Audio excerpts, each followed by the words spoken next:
It's been so long. I miss you both. I know, it's been a while. It really has. I've missed y'all too. But what is this I hear about a new man?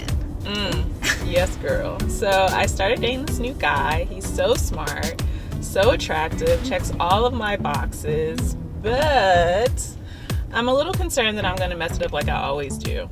Oh, girl, please don't say that. You know, like you treat your car, you out of everybody I know treats their car the best. So just treat your relationship like you treat your car, right? Wait, what? Yes. No, it's true. Like, you put gas in your car to make sure that your car keeps running. It's that same effort and attention put into the relationship to make sure that you're each filling your love tanks, that you're really checking in with your partner's love languages and making sure that each of you are meeting each other's needs. So understanding that, is that the key to getting this ring that we all want? I wouldn't say all that, but if that is your end goal, then it is important to take the pressure off a little bit, you know, like be able to press cruise control, take your foot off the pedal, and really enjoy the relationship.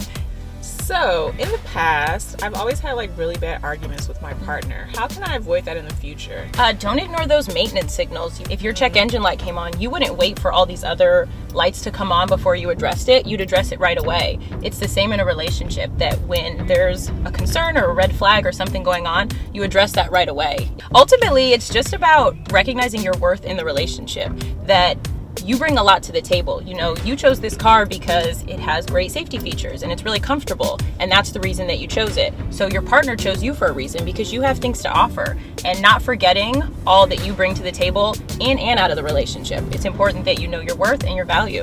Thank you. All relationships need a little maintenance, attention, and some TLC. You treat your relationship like you treat this car, that man will never leave.